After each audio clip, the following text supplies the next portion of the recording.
बच्चों, class 11th physics की आज की इस ऑनलाइन कक्षा में आप सभी का स्वागत है।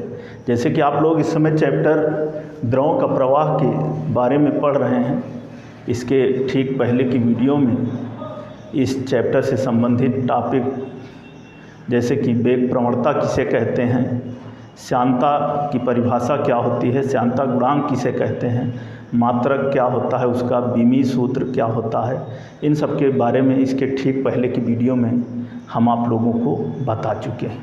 आज का जो टॉपिक है वह है सीमांत वेग। तो सीमांत वेग किसे कहते हैं, इसकी परिभाषा क्या होती है। होता क्या है कि शांत द्रव में गिरते हुए किसी पिंड द्वारा प्राप्त अचर महत्तम वेग उस पिंड का सीमांत वेग कहलाता है। वायुमंडल में जो वर्षा की जो बूंदें होती हैं वह प्रारंभ में उनकी गति जो है वह त्वरित होती है, लेकिन अंत में वह बूंदें जो हैं वायु की श्यानता के कारण सीमांत वेग प्राप्त कर लेती हैं और जिस कारण वह बूंदें एक नियत वेग से पृथ्वी तल पर गिरती हैं। तो यही इसकी परिभाषा है। जैसे कि हम आपको लिख के बता देते हैं कि श्यान द्रव में गिरते हुए किसी पिंड द्वारा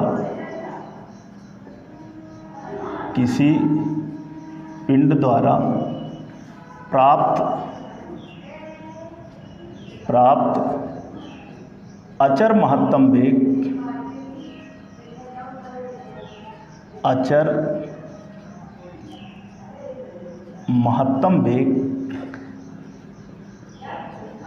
उस पिंड का अचर महत्तम वेग उस पिंड का सीमांत वेग कहलाता है। सीमांत वेग कहलाता है। यही इसकी परिभाषा है कि श्यान द्रव में गिरते हुए किसी पिंड द्वारा प्राप्त अचर महत्तम वेग उस पिंड का सीमांत वेग कहलाता है। जैसे कि मैंने बताया कि वायुमंडल में वर्षा की जो बूंदें होती हैं या बूंदों की जो गति होती है वह प्रारंभ में त्वरित होती है, परंतु अंत में वह बूंदें वायु की श्यानता के कारण एक सीमांत वेग प्राप्त कर लेती हैं, जिस कारण वह बूंदें पृथ्वी तल पर एक नियत वेग से गिरती हैं। तो यही है सीमांत वेग। अब अगला जो टॉपिक है इसी से संबंधित वह है सीमांत वेग की गणना। सीमांत वेग की गणना। सीमांत वेग का सूत्र क्या होता है, यही इस टॉपिक के अंतर्गत हमें बताना है। तो इसके लिए एक चित्र बना लेते हैं। इस तरह से कोई पात्र है और इस पात्र में कोई जो है द्रव भरा हुआ है। इस तरह से इसे भर देते हैं इसमें।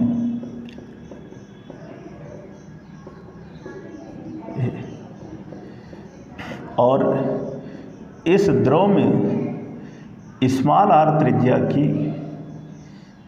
एक कोई सूक्ष्म गोली जो है वह सीमांत वेग b से नीचे की ओर गिर रही है। सीमांत वेग b से नीचे की ओर गिर रही है। इस गोली का जो घनत्व है वह रो है और जो द्रव इस पात्र में भरा हुआ है उसका घनत्व जो है वह सिग्मा है, और जब यह नीचे की ओर गिर रही होती है तो उस दशा में इस गोली पर दो बल कार्य करते हैं, जिसमें एक प्रभावी बल जो है इस गोली पर नीचे की ओर कार्य करता है, जो कि होता है 4/3 पाई r क्यूब ब्रैकेट में रो माइनस सिग्मा इंटू जी। ये नीचे की ओर कार्य करता है, जबकि एक विरोधी बल जो है 6 पाई ईटा आर बी, यह जो है ऊपर की ओर कार्य करता है, ऊपर की ओर कार्य करता है। तो हम मान लेते हैं कि माना स्मॉल r त्रिज्या की एक गोली जो है जिसका कि घनत्व रो है, स्मॉल r त्रिज्या जिसका कि घनत्व रो है, सिग्मा घनत्व वाले इस द्रव में एक सीमांत वेग v से नीचे की ओर गिर रही है, और इस द्रव का जो श्यानता गुणांक है वो ईटा है। तो उस दशा में इस गोली पर निम्न दो बल कार्य करते हैं, जिनमें से नंबर 1 है फर्स्ट, नंबर 1 नीचे की ओर कार्य करने वाला, नीचे की ओर कार्य करने वाला प्रभावी बल बराबर भार माइनस उत्प्लावन बल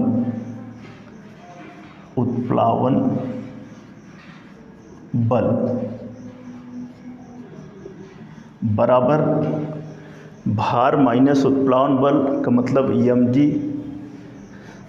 और यहाँ भार की जगह पर, और उसको जब हम, क्योंकि गोली के लिए बात हो रही है, तो हो जाएगा 4/3 पाई r क्यूब रो जी, और माइनस उत्प्लावन बल 4/3 pi small r cube sigma G, small r cube sigma G. कहने का मतलब कुल मिला के बराबर हो जाएगा 4/3 पाई r क्यूब ब्रैकेट में रो माइनस सिग्मा इंटू जी।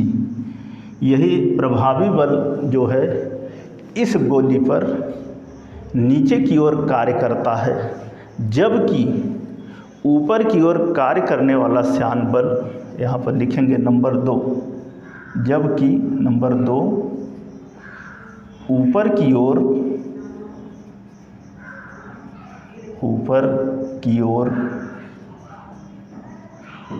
कार्य करने वाला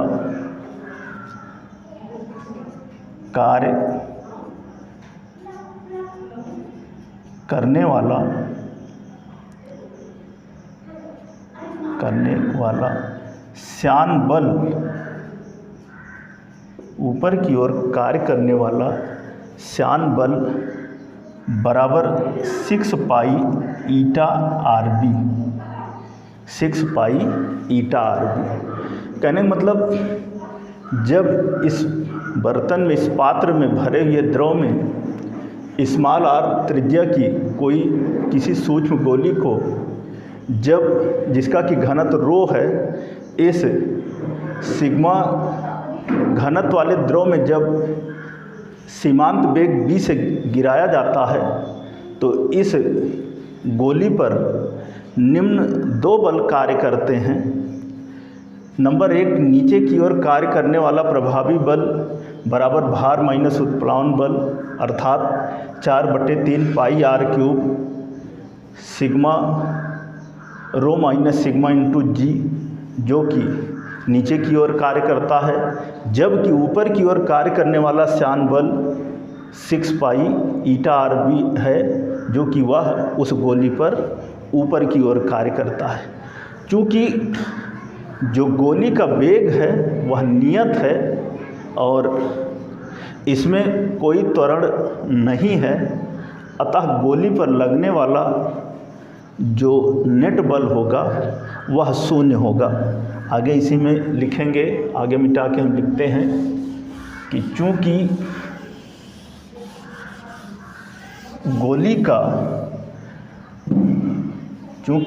कह सकते हैं कि चूँकि गोली नियत वेग से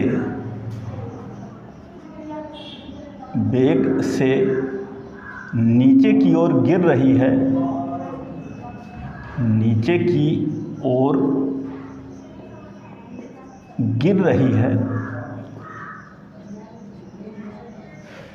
गिर रही है, अर्थात इसमें त्वरण नहीं है,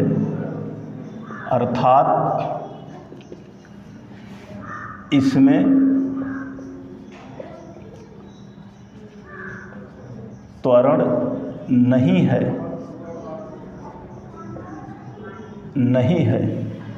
अतः गोली पर लगने वाला नेट बल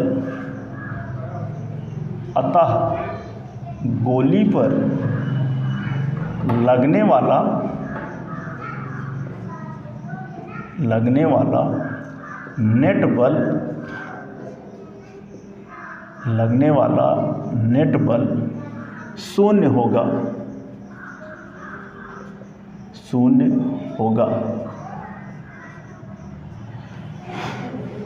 अतः हम कह सकते हैं कि जो एक बल ऊपर की तरफ कार्य कर रहा है, जो दूसरा प्रभावी बल नीचे की तरफ कार्य कर रहा है, ये जो दोनों हैं ये बराबर होंगे। अर्थात कहने का मतलब अतः 6 पाई ईटा आर बी बराबर 4/3 pi small R cube rho minus sigma into जी।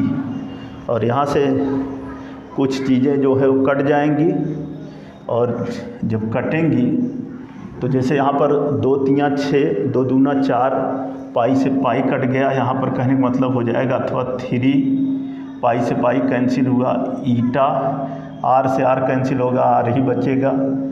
यहाँ पर बी बराबर यहाँ 2/3 पाई तो कैंसिल हो ही गया है, यहाँ पर आर स्क्वायर और ब्रैकेट में रो माइनस सिग्मा इंटू जी। या इसी को हम लिख सकते हैं, अथवा v बराबर हो जाएगा 2/3 3 9 R square rho minus sigma into G और पूरे के बट्टे ईटा। कहने का मतलब सीमांत वेग v बराबर 2/9 R square rho minus sigma into G और बट्टे ईटा। इसको समीकरण 1 मान लेते हैं। यही समीकरण 1 जो है वह सीमांत वेग का सूत्र होगा या सीमांत वेग का व्यंजक होगा। जैसे मैंने कहा कि जब गोली द्रव में नीचे की ओर गिर रही होती है तो उस पर 2 बल कार्य करते हैं। एक प्रभावी बल जो है वह नीचे की ओर कार्य करता है, जबकि एक श्यान बल जो है वह ऊपर की ओर कार्य करता है। क्योंकि गोली जो है नियत वेग से नीचे की ओर गिर रही है, अर्थात इसमें कोई त्वरण नहीं है, अतः गोली पर लगने वाला जो दोनों बल है उनका नेट बल जो है वह शून्य होगा। अतः उस दशा में 6 पाई ईटा आर बी, इसको ईटा से प्रदर्शित करते हैं, इसका ही संकेत है। 6 पाई ईटा आर बी बराबर 4/3 pi R cube rho minus sigma into G, और यहाँ से प्राप्त हुआ सीमांत वेग b बराबर 2/9 R square rho minus sigma into G और बट्टे ईटा। तो इस सूत्र से स्पष्ट है कि इस सूत्र से 3 बातें निकल के आती हैं। लिखते हैं कि इस सूत्र से स्पष्ट है कि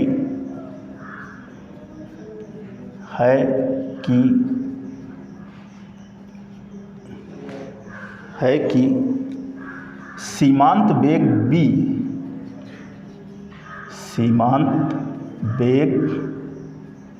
b जो है वह निम्न 3 बातों पर निर्भर करती है। निम्न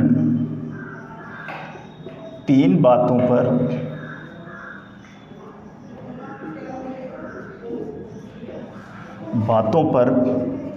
निर्भर करती है।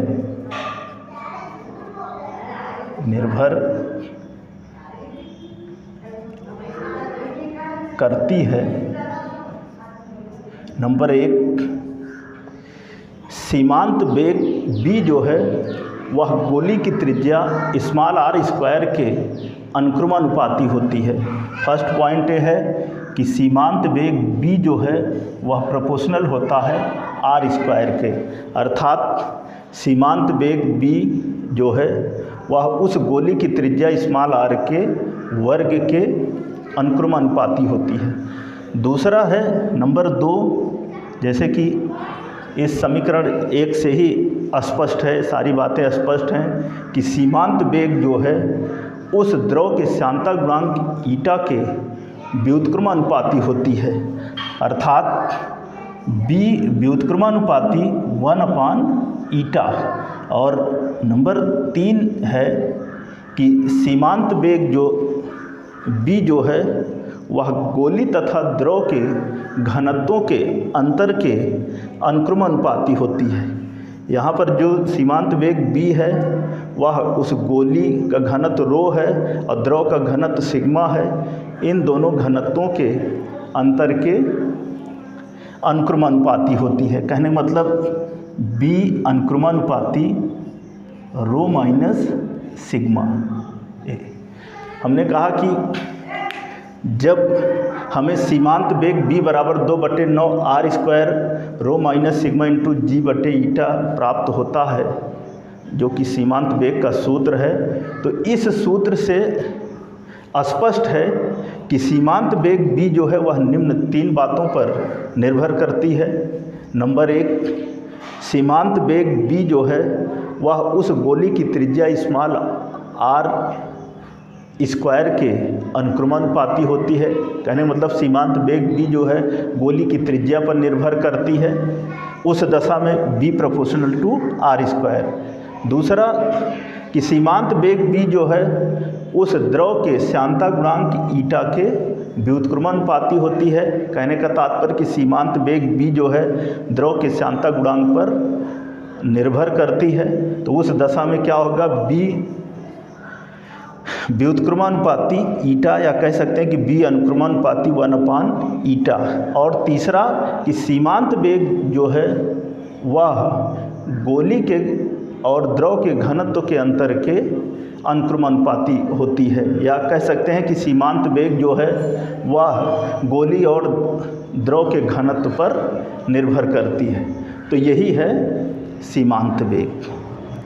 तो बच्चों, आज की इस वीडियो क्लास में हमने आपको बताया सीमांत वेग किसे कहते हैं, उसकी परिभाषा क्या होती है और सीमांत वेग की गणना कैसे करते हैं। कहने मतलब सीमांत वेग का व्यंजक क्या होता है या व्यंजक को कैसे प्राप्त किया जाता है, सीमांत वेग किन बातों पर निर्भर करता है, इन सब के बारे में हम आज की इस वीडियो में आप लोगों को बताए हैं।